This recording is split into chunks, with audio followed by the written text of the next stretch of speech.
नमस्ते दोस्तों। इस वीडियो में हम बात करेंगे अडानी ग्रुप और हिडनबर्ग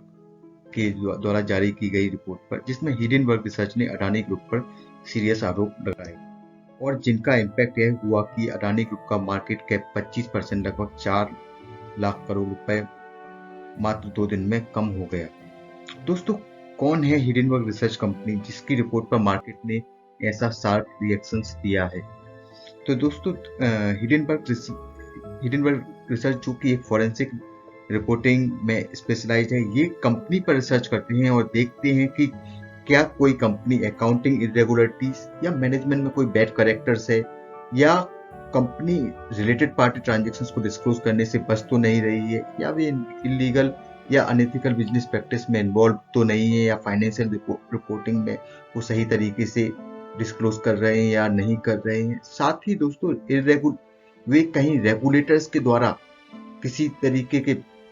नॉन कंप्लायंसेस तो नहीं कर रहे हैं, या उनके ऊपर रेगुलेटर्स के द्वारा कोई आरोप तो नहीं लगाए जा रहे हैं। इनके बेसिस पर वह कंपनी को इवेल्युएट करती है। हिडनबर्ग जो है एक शॉर्ट सेलिंग इन्वेस्टमेंट्स के रूप में जानती है और ये अपनी रिपोर्ट जारी करने के पहले अपने इन्वेस्टर्स के साथ रिपोर्ट शेयर करते हैं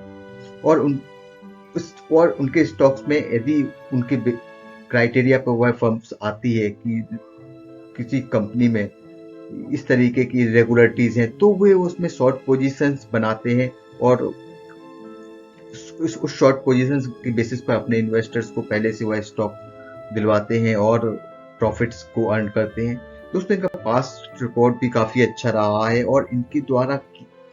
जिन कंपनियों पर पहले रिपोर्ट जारी की गई है, उनके स्टॉक्स में 90% तक का डाउनफॉल देखा गया है। तो यह एक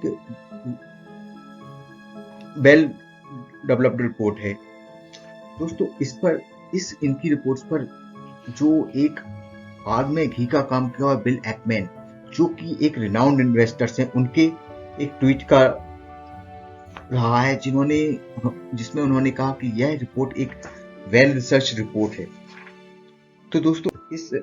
रिपोर्ट में इनके ऊपर अडानी ग्रुप के ऊपर सीधा आरोप लगाया गया है हिडनबर्ग के द्वारा कि कैसे दुनिया का सबसे अमीर आदमी कॉर्पोरेट इतिहास का सबसे बड़ा घोटाला कर रहा है। जो उन्होंने आरोप इन पर लगाया, उसमें सबसे पहला आरोप इन पर यह है कि यह स्टॉक पार्किंग में इन्वॉल्व है। स्टॉक पार्किंग से मतलब दोस्तों कि यह एक फ्रेंड और फैमिली के इन्वेस्टमेंट को अनएथिकल रूप से किसी और कंपनियों के माध्यम से अपनी कंपनियों के स्टॉक्स को परचेज करते हैं और अनएथिकल रूप से उनमें इन्वेस्ट करते हैं और उनकी प्राइस को मैनिपुलेट करने की भी कोशिश करते हैं। उन्होंने इसके लिए अपनी रिपोर्ट में जो कंपनियां इनके साथ में इस चीजों में एंगेज रही हैं उसको भी बताया है और अब एक किस पीरियड में रही है उस चीज को भी उन्होंने स्पेसिफाई किया है। दोस्तों, अगला आरोप उन्होंने इन पर लगाया है कि यह स्टॉक मैनिपुलेशंस की एक्टिविटीज में इन्वॉल्व रहे हैं और गलत लोगों के साथ में इन्होंने मार्केट प्रैक्टिस में इनके साथ पाए जाने का ट्रैक रिकॉर्ड भी रहा है। ये इनका नाम 1999 में केतन मेहता के साथ जोड़ा गया है था। 2004 में सेबी ने इनको इन्वेस्टिगेट किया था कि किस तरीके से ये लोगों के साथ मिलके अब स्टॉक्स की प्राइस को मैनिपुलेट कर रहे हैं। तो इस तरीके के भी इन्होंने आरोप लगाए हैं और जिनका पूरा इन्होंने अपनी रिपोर्ट्स में विवरण दिया हुआ है। अडानी ग्रुप पर अगला आरोप जो उन्होंने लगाया हुआ है कि यह रिलेटेड पार्टी ट्रांजैक्शंस और ऑफशोर एंटिटीज के माध्यम से अपने ग्रुप में मनी का इन और आउटफ्लो की एक्टिविटीज में इन्वॉल्व रहे हैं। उन्होंने कुछ ट्रांजैक्शंस यहाँ पे रिपोर्ट किए हैं जहां से इन्होंने गलत तरीके से पैसा पे किया है और वो भी ट्रांजैक्शंस इन्होंने यहाँ पे शो किए हैं जिनके तरीके से इन्होंने गलत तरीके से पैसा लिया है। दोस्तों, इसके बाद में अडानी ग्रुप पर अगला आरोप उन्होंने लगाया हुआ है कि वर्चुअली देखा जाए तो अडानी ग्रुप में पिछले 8 साल में 4 CFO ने रिजाइन किया है, जो कि दोस्तों उनका कहना है कि इस बात की ओर इशारा करता है कि इनकी यहाँ पर किसी भी CFO का इतने जल्दी रिजाइन करना एक अच्छी प्रैक्टिस नहीं है और कहीं ना कहीं ये गलत अकाउंटिंग प्रैक्टिस या रेगुलरिटीज में इन्वॉल्व रहे हैं। तो ये जो 8 साल में इनके 4 CFO ने छोड़ा है, उन्होंने इस बात को काफी सीरियसली लिया है। दोस्तों अगला आरोप इन्होंने अडानी ग्रुप पर लगाया है कि इनके साथ में पिछले कुछ समय में जो इनके इन्वेस्टमेंट्स बैंकर्स हैं या जो प्रोफेशनल्स इन्वेस्टर्स रहे हैं, उन्होंने इनकी कंपनियों में इन्वेस्टमेंट से किनारा कर लिया है और यह एक अडानी ग्रुप की क्रेडिबिलिटी पर एक बहुत ही बड़ा क्वेश्चन मार्क है। फिर अगला आरोप उनका कहना है कि अडानी ग्रुप अपने क्रिटिक्स को सही तरीके से जवाब नहीं देते हैं और यह एक अनप्रोफेशनल इनके जो ग्रुप के जो आंसर्स रहते हैं अपने क्रिटिक्स को उस तरीके से रहे हैं। दोस्तों इस पर अडानी ग्रुप ने अपनी तीखी प्रतिक्रिया जाहिर की है और उन्होंने तीखी प्रतिक्रिया जाहिर की है और उन्होंने अपने रिस्पॉन्स को स्टॉक एक्सचेंज को भी सबमिट किया है और उन्होंने कहा कि उन्होंने केवल बदनाम करने की कोशिश की है और जो उनका FPO अभी आने वाला है वह उसको केवल एक फेल करने की एक मार्केट की कोशिश है। दोस्तों उन्होंने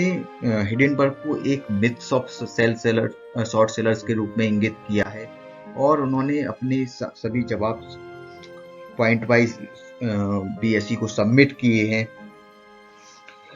दोस्तों उन्होंने अपने जवाब जो सबमिट किए हैं उसमें उन्होंने सबसे पहले यह कहा है कि जो उन पर आरोप लगाए गए हैं उनमें से 21 आरोप जो हिडेनबर्ग रिसर्च ने उन पर लगाए हैं वो ऑलरेडी पब्लिक डोमेन में हैं और उन्हीं अडानी ग्रुप के द्वारा ऑलरेडी अपनी अकाउंटिंग पॉलिसीज और में उन्होंने डिस्क्लोज कर रखे और इसमें ऐसी भी कोई भी नई बात नहीं है जो मार्केट या पब्लिक डोमेन में पहले से नहीं थी और हिडेनबर्ग ने ना ही इन पर कोई रिसर्च की है। इसके बाद दोस्तों अडानी ग्रुप ने अपना सबमिशन किया है कि they are a well diversified group और वे energy, utility, transport and logistic, minerals, metal, mining, FMCG वे सभी सेक्टर्स में काम कर रहे हैं और एक वेल डाइवर्सिफाइड ग्रुप है। इसके बाद दोस्तों उन्होंने अपना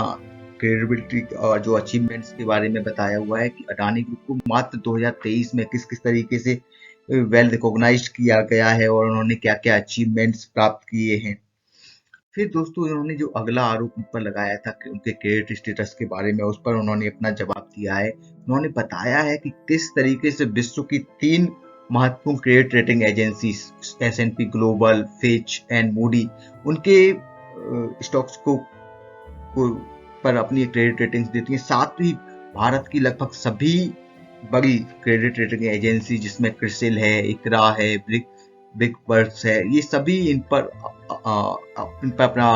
कवरेज करते हैं और इन्होंने सभी ने अडानी ग्रुप के ऊपर अपनी रिसर्च दी गई है। तो यह एक मतलब बीइंग वेल रेगुलेटेड या वेल डिस्क्लोज करने वाली एंटिटीज है। इसके बाद में दोस्तों अगला इन्होंने बोला हुआ है कि जो इन पर शेयर प्लेजिंग का आरोप है, तो किस तरीके से 2021 के बाद में 2000 बल्कि 20 के बाद में इनके जो प्लेजिंग ऑफ शेयर्स है जो 50% से गिरकर 10% और 5% की रेंज तक में आई हुई है।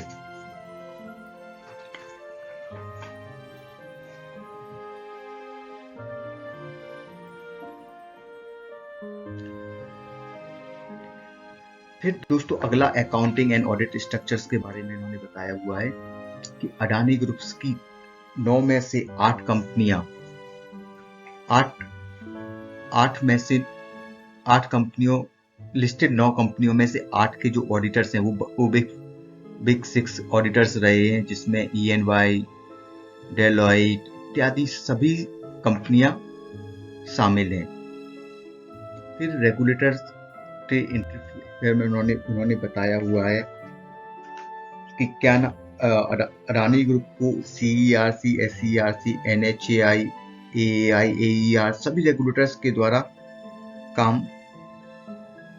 करता है और यह SEBI, BSE और NSE इन सभी के नॉर्म्स को फुलफिल और फुल्ली कंप्लाइड करते हैं और इस तरीके से उन्होंने अपने जो उन पर सभी आरोप लगाए गए हैं हिडेलबर्ग की रिपोर्ट्स में, उन सब का पॉइंट वाइज एक समरी के रूप में भी आंसर्स दिया है और सभी पॉइंटों को एड्रेस करने की कोशिश की है। तो दोस्तों ये था अडानी और हिडेलबर्ग पर वर्तमान में जारी कंट्रोवर्सी पर मेरी रिपोर्ट। नाउ इस वीडियो को देखने के लिए आप लोगों का बहुत बहुत धन्यवाद। Thank you.